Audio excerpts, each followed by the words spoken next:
Aquí comienza Red Más Noticias. Muy buenas noches y bienvenidos. Empezamos con la información de esta nueva semana. El gobierno colombiano exigió a Venezuela entregar a los cabecillas del ELN que están en sus territorios y que tienen circular roja. Aseguró que esta guerrilla sigue secuestrando a menores. La solicitud la hizo el Alto Comisionado para la Paz en relación a miembros del Comando Central del ELN que estarían en el vecino país, a pesar de tener circular roja de Interpol. Me refiero a Antonio García, al señor alias Ramiro Vargas y alias Pablito. Es muy importante y urgente que el gobierno venezolano aclare si esas personas están o no en su territorio y si lo están deben ser entregadas inmediatamente a la Policía Internacional de Interpol. Y es que según las cifras de esta oficina, el ELN sigue secuestrando y reclutando menores. Estos 44 secuestros realizados por el ELN entre 2017 y 2018 se encuentran distribuidos en unas zonas muy específicas del país. La zona con mayor afectación es el norte de Santander, con 14 secuestros, el Chocó con 12, Arauca con 11. Ceballos también recordó que este año el ELN ha hecho al menos 82 voladuras a oleoductos y esto retrasa el proceso de implementación de los acuerdos de paz firmados con la exguerrilla de las FARC. Porque mucho de la implementación de los acuerdos con las FARC depende de las regalías y lo que se llama el OCAT Paz. En ese sentido, cada vez que el ELN comete este tipo de actos contra la infraestructura mineroenergética del país, implica que haya menos recursos para la implementación de la paz. Según el Alto Comisionado, el tiempo está en contra del ELN para que se suspenda toda actividad criminal y se puedan reanudar los diálogos de paz. Bueno, pues así empezamos esta semana. Mauricio, muy buenas noches. ¿Qué tal su lunes? Bien, Paula, afortunadamente. Balance positivo. Con muchas pilas, sí, señora. Bueno, que no son tan fáciles los lunes, usted y los televidentes lo saben. Pero mire, vayámonos a esta noticia. ¿Qué tan escuchada y sobre todo qué tan acatada va a ser esta petición que hace el gobierno colombiano en cabeza del comisionado Ceballos? Porque para nadie es un secreto que en particular con Venezuela, con el vecino país, pues las relaciones están absolutamente fragmentadas. Entonces la petición, uno dice, es una muy buena iniciativa, pero es como hacerle una petición a un muro, ¿o no? Pues, Paula, no es una petición aislada. Digamos que aquí hay 3 tableros en los que se está moviendo el tema con el ELN o la posibilidad de reanudar negociaciones con el ELN. La primera es la que estamos nosotros registrando en esta nota y es que se le solicita a Venezuela que si están estos 3 cabecillas del ELN en Venezuela que tienen circular roja de la Interpol, que por favor los identifiquen y los entreguen a las autoridades, en este caso a la Interpol directamente. Sabemos muy bien que se ha dicho de parte del gobierno de Iván Duque, algunos de sus voceros, el embajador en Washington en concreto, que el ELN constituye un grupo paramilitar de Nicolás Maduro, etcétera, etcétera, una serie de declaraciones destempladas que por supuesto ponen en problemas tanto al canciller como al presidente de la República y que seguramente, como dice Paula, dejan esta solicitud pegando contra un muro que seguramente no va a dar respuesta. Pero ahí está hecha la primera solicitud. Segunda solicitud, al gobierno de Cuba se le pide algo análogo, en este caso con Nicolás Rodríguez alias Gavino, otro cabecilla del ELN, del que el gobierno colombiano tiene noticia que está en Cuba o que ha estado en Cuba y además le pregunta al gobierno cubano si está allí y tiene circular de la Interpol, ¿por qué no ha sido capturado? ¿Por qué no ha sido notificado a las autoridades, incluso el gobierno colombiano? ¿Y desde dónde viajó y por qué medio de transporte viajó? Porque viajando por un medio de transporte formal, porque no se habrá ido nadando, viajando por un medio de transporte formal, debería haber sido identificado a la entrada a la isla. Por lo tanto, solicitud a Venezuela, solicitud a Cuba, solicitudes que además no caen sobre cualquier gobierno. Recuerden ustedes que los garantes de este proceso con el ELN antes de que suspendiera incluían a Venezuela, que ya el gobierno colombiano dijo que no más garantías de parte de Venezuela, incluyen a Cuba, incluyen a Brasil, incluyen a Chile, incluyen a Noruega. Es decir, de 5 países, 2 quedan en tela de juicio y 3 quedan en veremos mientras tanto. Y finalmente el tercer tablero. El ELN dice, estamos listos para sentarnos a negociar. Y dice el asesor, el consejero Ceballos, dice, vea, en términos de secuestro, 44 personas secuestradas entre 2017 y 2018. En términos de voladuras al oleoducto, no voy a repetir, o sí les repito la cifra 82, pero lo que más me interesa es 82 en este año equivalen a 1,8 por semana, voladuras por semana. Y les dice, y fuera de eso reclutando menores, mejor dicho, hasta que no cese esas 3 actividades delictivas, no reanudamos diálogos. Por lo tanto, cierre con 2 de los países garantes y con estas condiciones en el tablero de los delitos que sigue cometiendo el ELN, creo que cada vez se configura una dificultad mucho mayor para volver a sentarse el gobierno con el ELN. Las comisiones económicas del Congreso y el Gobierno avanzan en la discusión para modificar el proyecto de ley de financiamiento. Los alimentos ni la vivienda usada van a pagar IVA. Para suplir ese faltante se van a gravar los dividendos superiores a 10 millones de pesos y se analizan por lo menos otras 60 propuestas.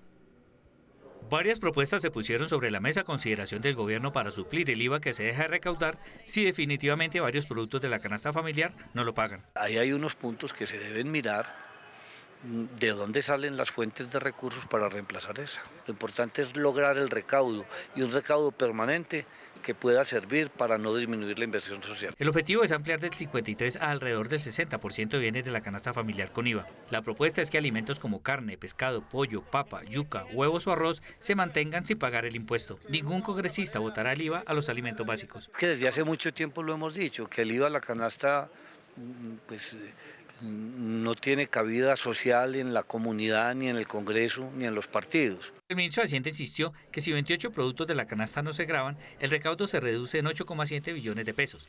Los ponentes dicen que hay ambiente para buscar una salida. Son 60 proposiciones donde hay desde gravar algunos servicios que pueden ser algo suntuarios, o desde modificar el tema del impuesto sobre la renta, de pronto de no bajar del 19 al 18 y al 17, de pronto de pasar algunos impuestos que son monofásicos a plurifásicos, como por ejemplo como se dice con el IVA de las bebidas azucaradas. Tampoco pasarían a ser grabados productos como vehículos o motocicletas eléctricas, vivienda usada y productos escolares como lápices o cuadernos. La vivienda usada ya está asegurado que no va a tener IVA. En lo que sí hay un acercamiento es en grabar los dividendos, comenzando a partir de 10 millones de pesos, cifra que pagaría 10%. Más de 20,5 millones pagarían 15%. Se van a grabar todas las comisiones financieras, bancarias, de seguros, de reaseguros, todas en general. Gobierno y Congreso quieren hundir el acelerador a las discusiones y acordaron para ello reunirse 4 veces por semana y sacar adelante la iniciativa, que tiene muchos contradictores. Y atención a esta noticia, un nuevo cobro de valorización les llegará en enero próximo a cerca de 382.000 bogotanos de los estratos 4, 5 y 6. Así lo aprobó el Consejo de Bogotá en un polémico debate. El dinero se usará para construir 16 obras. Desatendiendo lo expresado públicamente por Germán Vargas Lleras de votar en contra de la valorización, algunos concejales de Cambio Radical se rebelaron y le dieron el sí, poniendo la votación 27 a favor y 17 en contra. Y que el doctor Acosta explique más bien la voltereta de Cambio Radical y la politiquería de Germán Vargas Lleras. Hoy se presentaron estudios y diseños de todas las obras. La bancada del Polo les pidió a los bogotanos no pagar la contribución. Vamos a incluir el derecho a la desobediencia civil. El concejal Jeffer Vega, de Cambio Radical, y quien votó negativamente, denunció presiones del secretario de Gobierno para cambiar su voto. Y hago personalmente un control político exhaustivo a cada uno de los recursos que nosotros mismos hemos aprobado, pese a las presiones que he recibido del señor secretario de Gobierno. Ha habido un análisis y discusión transparente, técnica, con todos los equipos. Con la aprobación, 382.000 predios deberán pagar valorización. Se recaudarán más de 906.000 millones de pesos. En enero van a llegar a las personas, a los contribuyentes o a los dueños de estos inmuebles, una factura o un cuenta de cobro explicándole el precio, digamos, el avalúo y la distancia, el beneficio de esta obra. Se construirán 16 obras, entre ellas un centro cultural en el barrio El Retiro. Serán 3 ejes: Cedro, Córdoba y zona industrial. La obligación se podrá pagar en cuotas hasta en un plazo de 5 años. Bueno, aquí como diría usted, Mauricio, sí que hay varias cosas. Por un lado, gastar menos platica en diciembre porque el cobro de valorización llega justamente en enero después de las fiestas. Lo otro, mágicamente se arregló todo en el Consejo. ¿Se acuerda usted que nos habíamos quedado en que la bancada de Cambio Radical no le jalaba el tema y mire los resultados? Y una tercera cosa, pues que a la gente sí le entra este cobro de valorización y esta noticia en reversa porque llega justo en medio de esta incertidumbre de que más IVA, menos IVA y de nuevos impuestos. Lo acabamos de decir, estudian en este momento 60 alternativas para ver de dónde sacan la platica si no le ponen el IVA a los alimentos. Tres cosas, no, pues sí, eso sí, dejó tres cosas sobre la mesa. Y le voy a abordar tres cosas, empezando por el tema económico. Más o menos 900.000 millones de pesos se van a recaudar, lo decía Fabián en la nota. Van a cubrir 16 obras de la capital, 16 obras, proyectos viales. Hay que recordar que hace un año largo, el mismo alcalde Peñalosa, a mediados del año 2017, había presentado también un proyecto de valorización. Se lo habían tumbado por completo. Ese proyecto contemplaba 22 obras y contemplaba un poquito más de 906.000 millones de pesos, que es el que vale este, y ese costaba 1,2 billones. Le bajó un poquito al presupuesto, le bajó un poquito a las obras y lo volvió a presentar. Entonces tengan ustedes presentes las obras y el valor. Tema número 2 que plantea Paula. ¿Nosotros qué? El billete, el bolsillo de cada uno. Acuérdense ustedes, más de 380.000 propietarios van a terminar pagando este impuesto predial. Eso abarca estratos 4, 5 y 6. Y en algunos casos, por lo menos en el proyecto, vamos a ver si terminó quedando después de la aprobación, las personas de estrato 3 que tuvieran alguna propiedad que superara los 500 millones de pesos, también quedarían cubiertos por ese impuesto predial, obviamente con un valor mucho menor.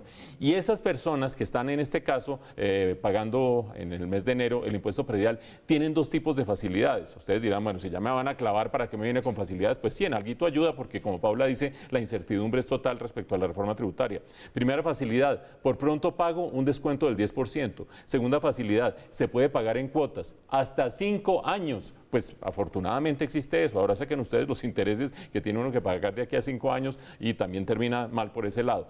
El segundo gran tema es ese. El tercer gran tema, la política. ¿Qué pasó?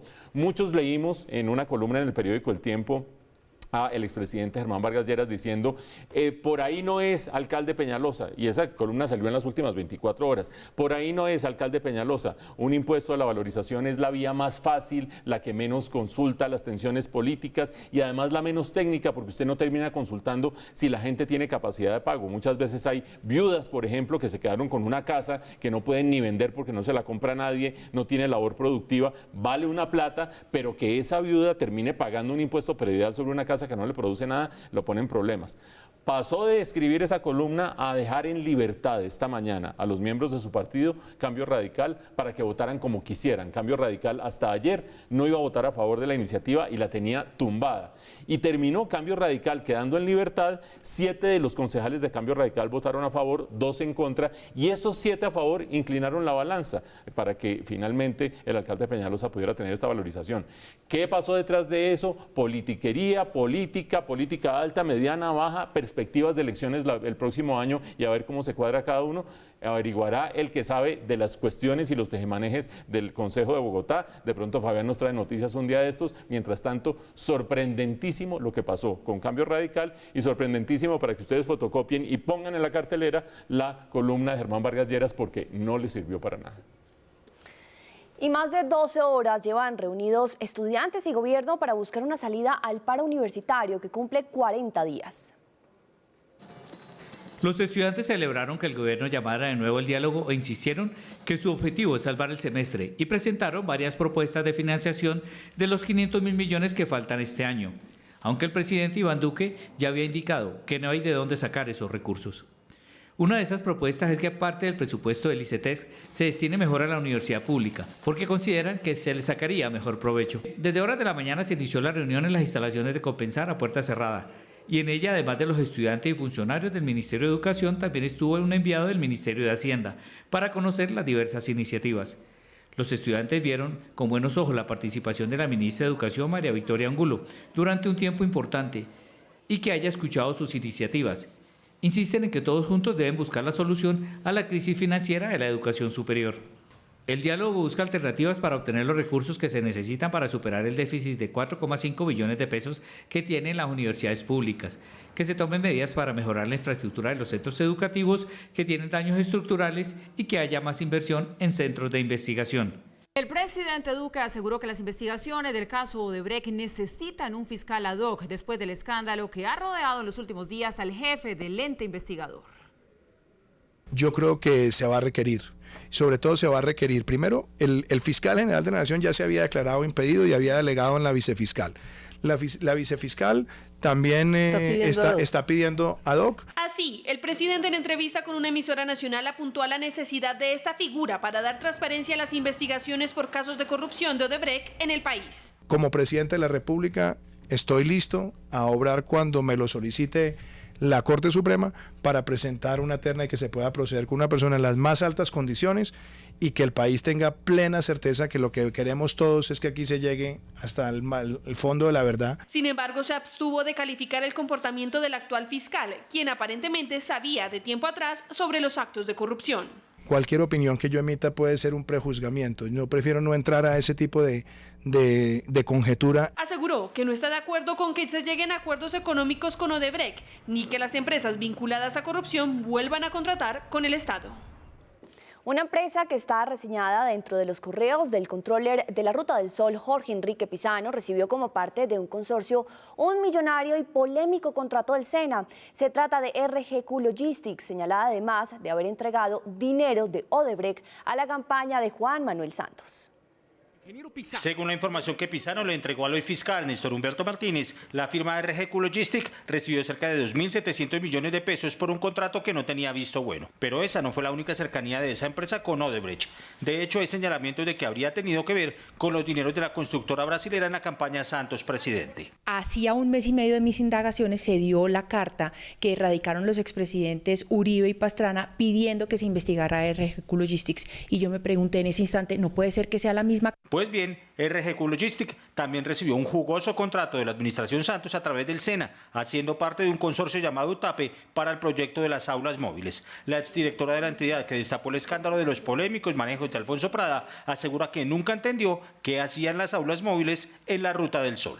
Para llevar aulas móviles a que capacitaran a las personas en el sitio donde se estaban construyendo las vías, porque en teoría esas vías iban a generar muchos empleos. Nadie le autorizó a ese contratista, rodar las aulas móviles por 130.000 kilómetros. Y ellos la rodaban y la rodaban. Pero el escándalo no para ahí. Según Nieto, RGQ Logistics terminó en un pleito legal con el SENA y además de recibir cerca de 20.000 millones de pesos como parte del consorcio, obtuvo otros 7.000 por cuenta de una conciliación en contra de la entidad oficial. Cuando me dicen a mí hay que conciliar siendo yo directora general, me escandalizo y pongo el dedo en la llaga y grito y digo, ¿cómo es posible que vamos a gastarnos 7.000 millones de pesos en esa conciliación? Igual me echaron. La exdirectora asegura que en su momento le contó al presidente Santos sobre la polémica firma. Y yo le digo al presidente Santos, ojo que además de esta conciliación tan extrañamente hecha, también podrían estar vinculados con el tema de la Ruta del Sol y con los ingresos de la campaña presidencial 2014 de Odebrecht. Sin embargo, días después Santos la despidió y desde entonces su seguridad personal está en riesgo por cuenta de sus denuncias sobre presunta corrupción en el SENA. Por eso pidió un esquema de seguridad, pero la Fiscalía de Néstor Humberto Martínez, hoy en el ojo del huracán por el escándalo de Odebrecht, le negó la protección a través de este documento en el que le notifica que no existe ningún riesgo para ella. El Instituto de Medicina Legal inició los análisis al recipiente de cianuro encontrado en la residencia de Jorge Enrique Pizano. Los resultados podrían revelar quién fue la persona que adquirió el veneno y lo llevó hasta la residencia del testigo del caso Odebrecht.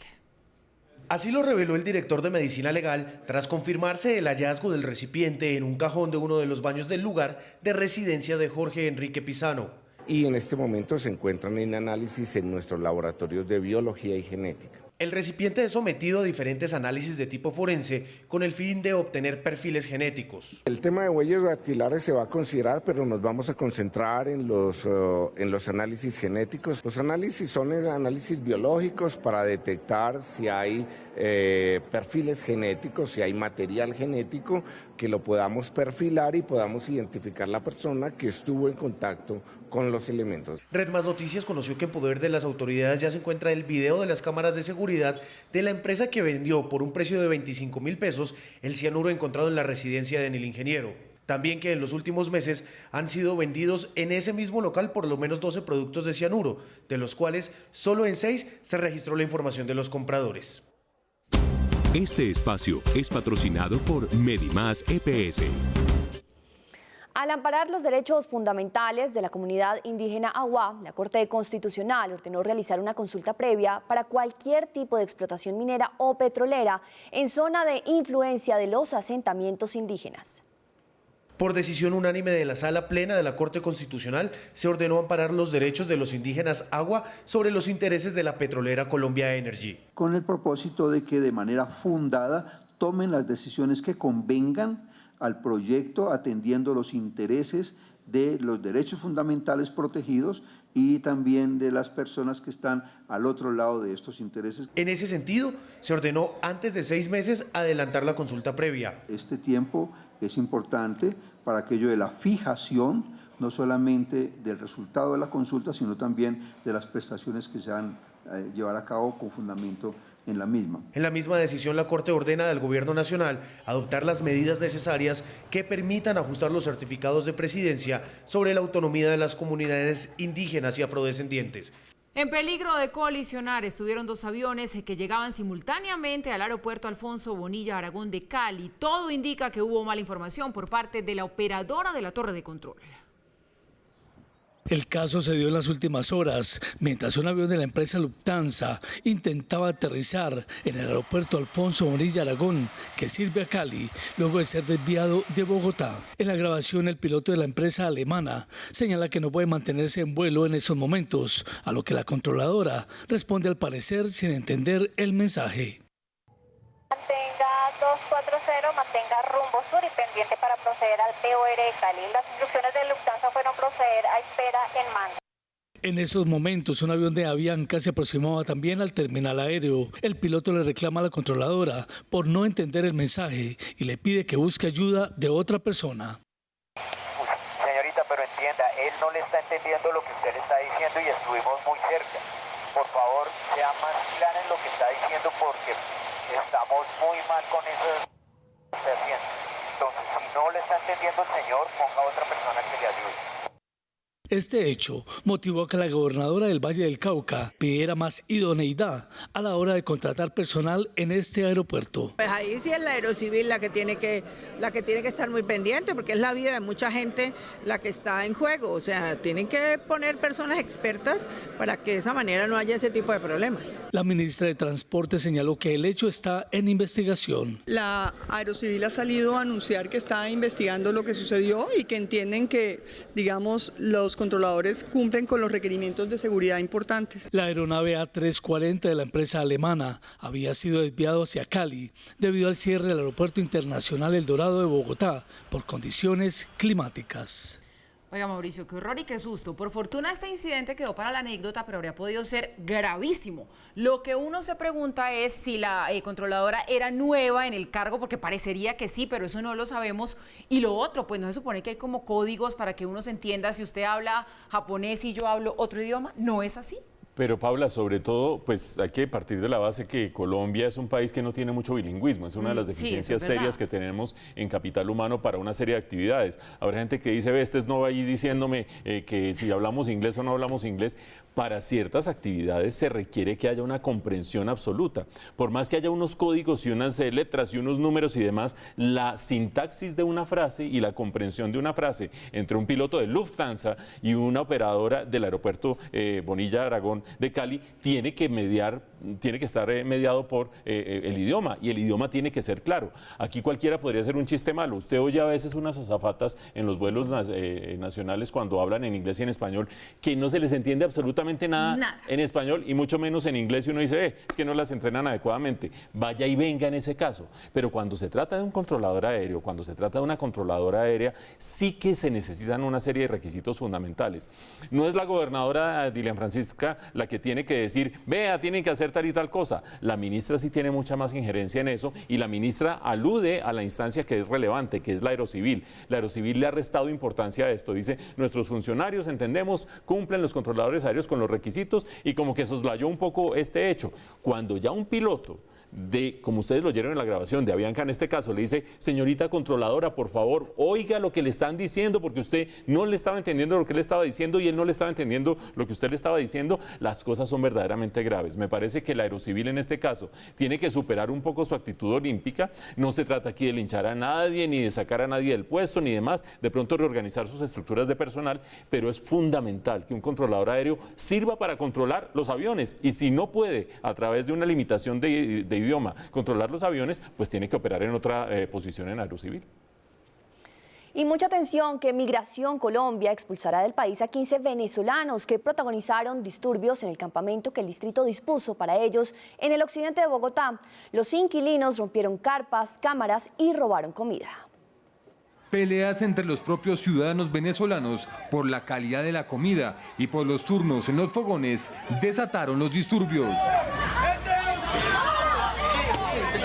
Los enfrentamientos se trasladaron a las afueras del campamento y afectaron a los residentes del sector. Salieron con palos, varilla, las mamás salieron, allá están en la esquina corriendo con sus bebés. Algunos venezolanos la emprendieron contra las carpas que el propio distrito instaló para brindarles ayuda. Otras personas no tuvieron problema en robarse la comida guardada en una tienda de campaña del IDIGER. Este hombre incluso se echó al hombre una caja llena de alimentos. Los daños incluyeron no solamente agresiones a algunos funcionarios, sino daños de carpas, daños de baños, daños de cámaras. El SMAT intervino para calmar los ánimos, pero fue recibido a punta de piedras y palos. Migración Colombia informó que 15 de los 16 venezolanos que protagonizaron desmanes serán expulsados del país en las próximas horas. Cualquier persona que afecte la tranquilidad y la seguridad del campamento también será puesto a disposición de Migración Colombia. El distrito anunció que utilizará la identificación biométrica para controlar este tipo de desórdenes. En el campamento nuevo, parte de lo que pasó es que se reorganizó la gente y en el surgimiento de nuevos liderazgos, pues se presentan algunos conflictos. La alcaldía recordó que no está permitida la entrega de donaciones en el campamento y que éstas se canalizarán por medio de la Cruz Roja. En medio de controversia, hoy fue aprobada en el Congreso la Ley de Orden Público. Solo falta un último debate para que pase a sanción presidencial. Vamos con Michael Buitrago, quien nos amplía la información. Hola Michael, buenas noches. Muy buenas noches. Tras cuarta sesión, hoy finalmente fue aprobado en primer debate con carácter de urgencia la Ley 418 del 97, o más conocida como la Ley de Orden Público, que entre otras cosas le da facultades al presidente Iván Duque para que pueda adelantar un proceso de negociación como el que se encuentra empantanado desde hace varias semanas con la guerrilla del ELN, además que también le brinda herramientas e instrumentos para que el presidente Duque pueda mantener el orden público en el país. Precisamente Juanita Coebertu, representante de Alianza Verde, explica cuál fue el logro en esta tarde con un sabor agridulce. El texto aprobado incluye una serie de modificaciones. Uno, que crean unas zonas de intervención estratégica que compiten con los planes de desarrollo con enfoque territorial. El texto aprobado mejora un poquito porque señala que tiene que haber una coordinación con los planes. El proyecto original creaba un fondo, este nuevo texto ya no tiene un fondo, logramos derrotar esa idea, tiene ahora una subcuenta. Nosotros nos seguimos oponiendo porque creemos que lo que hay que hacer es sumar esfuerzos y no dispersar los recursos a lo largo del territorio, sino realmente focalizarlo en aquellas zonas más afectadas por el conflicto armado. En medio de estos fuertes debates que se llevaron durante 4 sesiones, hoy el ponente Germán Barón Cotrino explicó qué no se le permitió en esta ley de prórroga que ahora pasa a plenarias de discusión en la próxima semana y después a sanción presidencial.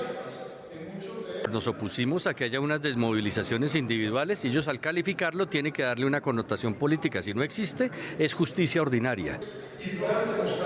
Por su parte, el senador Iván Cepeda señaló que van a presentar una demanda porque consideran inconstitucional varias de las modificaciones que se le quieren hacer a la ley 418 del 97, la ley de orden público, y también se mostraron preocupados por la constancia que dejó el Centro Democrático frente a posibles futuras capturas como miembros desmovilizados de la extinta guerrilla de las FARC, como Romaña, El Paisa o Iván Márquez. Desde el Congreso de la República, donde a esta hora se lleva a cabo un debate de control político sobre la crítica situación de la salud en el país, Michael Buitrago con la cámara de John Niño, Red Más Noticias. Michael, gracias por la información. Y en materia internacional se registró pánico en el sur de Chicago. Un hombre abrió fuego en una de las zonas más peligrosas de la ciudad. Varias personas se encuentran en estado crítico y el atacante, quien habría resultado herido, estaría muerto. Este era el panorama cerca del Mercy Hospital and Medical Center de Chicago, en Illinois. Varias personas resultaron heridas, incluyendo un agente de policía que se encuentra en estado crítico. 6 personas habrían recibido impactos de bala, 4 de ellas en estado grave. Uno de los testigos que estaba dentro del hospital aseguró que a través del sistema de autoparlantes pedían que bloquearan cualquier acceso al centro médico como medida de precaución. Posteriormente fueron evacuados del lugar. Al menos 15 unidades médicas fueron enviadas al hospital. El sospechoso habría sido identificado como un hombre de 32 años, quien habría muerto. La tasa representativa del mercado para mañana es de 3.178 pesos con 81 centavos. La libra café colombiano en Nueva York se negoció en 1,16 dólares. El petróleo de referencia Brent se cotizó hoy en 66,79 dólares el barril. El índice de capitalización de la Bolsa de Valores de Colombia disminuyó 0,96% a 1.423 unidades. La cifra de hoy es el 1,7% de aumento en la producción de petróleo en octubre. Representa 878.854 barriles diarios en promedio. Seguimos en Red Más Noticias y hablamos de uno de los cronistas más importantes del país. Hoy pasa por una difícil situación. Se trata de Pedro Claver Telles, quien ha escrito varios libros sobre la guerra en Colombia, el negocio de las esmeraldas e incluso una de sus historias fue llevada al cine. En su espalda carga todo el tiempo una maleta cargada de esos libros que tanto le apasionan y que no para de leer.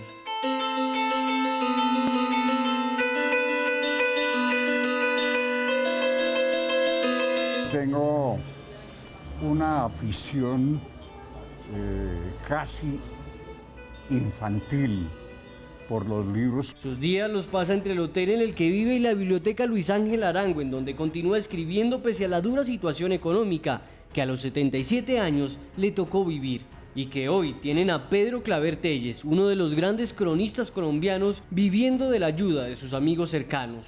Es muy difícil sobrevivir de la cultura. Yo sobrevivo de milagro, realmente. Sobrevivo gracias a algunos amigos a los cuales ya me da pena sablear, como dicen. ¿Sí? Yo tengo grandes amigos. No los voy a mencionar. Y aunque la biblioteca no le gusta del todo, lo hace porque en este momento es la única forma que tiene para seguir escribiendo. No se pueden mostrar, porque la gente ya, el ladrón profesional sabe que si uno lleva una maleta al hombro, ahí lleva un computador. Lo atracan.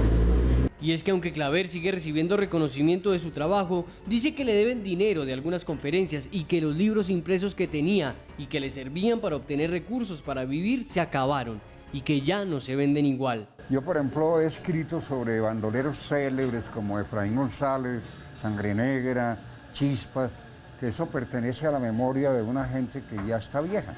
Sin embargo, para sorpresa del propio Pedro Claver, fuera del café en el que lo entrevistamos, estaba José Manuel Tejero, un joven araucano, bisnieto de José del Carmen Tejero, un hombre del que hace 30 años el santanderiano escribió en su libro Crónicas de la Vida Bandolera.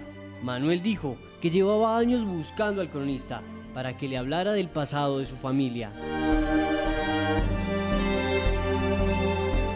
Pero pese a las adversidades, Claver dice que en menos de 2 meses tendrá listo su próximo libro. Incluso en estas memorias que carga atadas a su cuello, afirma tener material para al menos otras 5 publicaciones. Tengo 5 libros, ¿sí?, sin publicar. Y los corrijo, los consiento, porque para mí tienen que ser libros bien estructurados, bien escritos, agradables. Pero ahora lo urgente es pagar el hotel donde vive, comer, pero sobre todo obtener un computador nuevo para seguir trabajando. Por eso nos permitió publicar su número telefónico, 320-296-3227. Porque a los 77 años Pedro Claver, el cronista, no piensa detenerse en su trabajo, por muy dura que sea la situación. Pues entristece y sobre todo preocupa que esto sea el futuro de las letras de nuestro país. También involucramos a Dago, nuestro invitado, que va a hablar más adelante de la película. Mauricio, a uno lo conmueve esto, pero lo que digo, preocupa. Paola, habrá gente en su casa que se está preguntando, bueno, ¿y este señor por qué lo sacan? Habiendo tanta gente pues que está en las mismas condiciones que tiene el de especial. Cada caso es especial y cada caso es dramático. Pero Claver Telles fue un cronista de la guerra en Colombia desde los años 50, de las personas que más conoció la época de la violencia en los 50, en los 60. Trabajó en el periódico El Tiempo, trabajó en la revista Cambio 16, trabajó en la revista Cromos en 2 ocasiones. En una de ellas fue objeto de un atentado que terminó haciendo que se exilara en México durante un año. Regresó, ha publicado 14 libros, dice que le faltan por publicar 5 más, ya publicó 14 libros. Desafortunadamente ni con 14, ni con 19, ni con 20 en Colombia, solamente muy pocos autores pueden vivir de los derechos de autor, 10% de lo que terminan siendo las ventas, y si los libros dejan de estar de moda, pues ahí quedó absolutamente todo. Creo yo que en este caso de Pedro Claver Telles es uno de esos casos en los que el talento de un reportero colombiano, de un escritor colombiano, de una persona que tiene toda la memoria. Ustedes habrán visto en cine, ahorita que vamos a hablar con Dago de cine, una película colombiana que se llama Sargento Matacho. Está basada en un libro de él y ese libro de él lo terminó vendiendo como quien se encontró los derechos de ese libro, como quien se encontró con Oscar, con un amigo, con un cineasta caleño, William González, y un día le dijo, vea, es que estoy mal de plata, no sé qué, bueno, ¿y qué tienes por ahí? No, Sargento Matacho, ay, yo la quiero llevar al cine, venga, hacemos negocio. Y así medio sobreviven estos autores y estas glorias colombianas. Por lo tanto, pues ustedes ya saben, el teléfono 320-296-3227, el que quiera ayudar, el que tenga alguna oportunidad, porque estos talentos a los que les debemos buena parte de nuestra memoria también necesitan de nuestro apoyo en estos momentos. Así es, Mauricio, estos talentos que son creativos y en muchos casos recursivos, así como somos los colombianos. Tanto que una familia tradicional de Bogotá ha decidido dedicarse a la producción de películas porno. Cambiamos radical de tema porque vamos a hablar justamente de una nueva película que nos trae nuestro invitado. Dago García, bienvenido, y hablamos ahora del porno. Sí. Esos cambios radicales de nosotros. Qué cambio, pero bueno. Sí, es una película que tenemos en este momento en pantalla, es una comedia. Curiosamente, y a pesar del nombre, y a pesar de ciertas cosas, pues sigue siendo una comedia familiar, sigue siendo una historia muy parecida a todas las historias que hago. Yo a veces pienso que siempre termino haciendo la misma película, ¿no? Casi siempre son películas de una familia que está involucrada en algún tipo de aventura, y a veces pienso que también es como el peso que tiene ser yo o que tengo al ser un tipo de televisión, ¿no? Pero espere, ¿usted cómo nos va a venir a decir aquí mirándonos a los ojos que una película que se llama El man del porno es una película familiar? ¿Se puede ir con niños? Pues no. ¿Cuál es la clasificación? Aclare eso. La película es de clasificación 18 años. Pero si usted la mira, es una película de una familia común y corriente que tiene papá, mamá, hija, esposo de la hija y el hijo de adolescente que todavía no sabe qué va a hacer en la vida. Típico, claro. Y la única particularidad es que esta familia se dedica al porno, pero para ellos es lo natural, o sea, la señora es del coro de la iglesia, el papá es el que recoge la limosna en la iglesia, es una familia totalmente normal, con las relaciones familiares totalmente normales de cualquier familia clase media, pero la particularidad es que su negocio del cual viven es las películas porno. Dago, usted dice que su sello y su estigma, llamémoslo así, frente a la gente es que viene de la televisión, pero usted ha sido clave para el desarrollo del cine colombiano, es decir, a veces solo, a veces produciendo solo, a veces con Caracol Televisión, yendo desde el Paseo 1, 2, 3, etcétera, hasta ser productor de las películas de Ciro Guerra, pues que más artísticas y más de festivales y demás no pueden ser. En ese rango amplio, ¿dónde se ubica el man del porno? ¿Cerca del Paseo? No, por supuesto es cerca del Paseo, cerca de películas de comedia. Esta película es una cosa nueva en nuestra producción porque tiene elementos de comedia negra. Generalmente hemos hecho comedia blanca, comedia familiar, y en esta oportunidad nos atrevimos un poco a plantear una comedia con otros ingredientes diferentes. Y pues ahí está, ¿no? Pero en el fondo sigue teniendo como la marca de ser una comedia familiar donde las relaciones son hasta cierto punto inocentes, o sea, son las mismas preocupaciones de la mamá por el hijo que, por ejemplo, en la película a la mamá le preocupa que el hijo se convierta en actor, no en actor porno, sino en actor. Que dice es que los actores no tienen trabajo todo el año, es que los actores a veces tienen trabajo, a veces no, ¿de qué va a ir mi hijo? Pero nunca ni siquiera se plantea de que es que va a ser un actor porno. Dago, y en este proyecto usted trabajó con Mateo Stivelberg, como director, co-guionista creo también. ¿Cómo le fue con Mateo? Que Mateo ya ha hecho La Esclava, ha hecho unas producciones serias en televisión. Sí, el guionista de la película es Juan Carlos Aparicio, el director es Mateo Stivel, el hijo de David Stivel y de María Cecilia Botero. Es un muchacho muy talentoso. Ya habíamos trabajado en cine en una película que se llamaba La Rectora. La Rectora, sí, señor. Él había hecho esa película, en televisión hizo La Esclava Blanca y ahorita también fue director de una serie que se llama Yo Bruja, que hicimos para Netflix. Es un director muy bueno, es un director joven y es un director que creo tiene una proyección grandísima, ¿no? Es una delicia trabajar con Mateo. Dago, volviendo entonces a la historia, pues es una familia bogotana tradicional que se dedica a la industria del porno. Por favor, invítenos usted, Dago, a ver esta película que ya se estrenó desde el 15 de noviembre. Al público familiar que nos está viendo comiendo arroz con huevo. Es familiar, yo sé que familiar mayor de 18. Bueno, no, pues es una invitación muy especial para el público, para que vaya a ver el man del porno con la seguridad de que van a pasar. No es una película porno, es una película alrededor del mundo del porno. Pero es una comedia divertida y es una comedia muy familiar donde yo creo que a veces y Mauricio lo sabe muy bien, a veces estas metáforas extremas un poco ayudan a mirarse en la cotidianidad, ¿no? A veces uno tiene la cotidianidad tan cercana y las relaciones tan cercanas que no las logra ver. Claro. Cuando involucras un elemento de distanciamiento, de extrañamiento, tomas una distancia que te permite reconocerte y reconocer tus relaciones en eso que ves ahí. Y yo creo que eso tiene esta película, que a pesar de que el negocio es extremo, todo el mundo puede reconocerse en las relaciones con su mamá, con su papá, con sus hermanos, con su cuñado, con su novia. Es una película, aunque ustedes se rían, muy familiar. No, le creímos. Nos vamos para cine y vamos a ver esta buena película colombiana como todas las que hace Dago. Llegamos así al final de esta emisión. No olviden mañana aquí en nuestro canal desde las 6 de la mañana toda la información y las noticias con Darío Arizmendi, Juan Lozano y todo el equipo periodístico que hace parte de esta alianza informativa de Caracol Radio y Red Más Noticias. Lo mejor de la radio y lo mejor de la televisión. Que descansen y nos vemos mañana.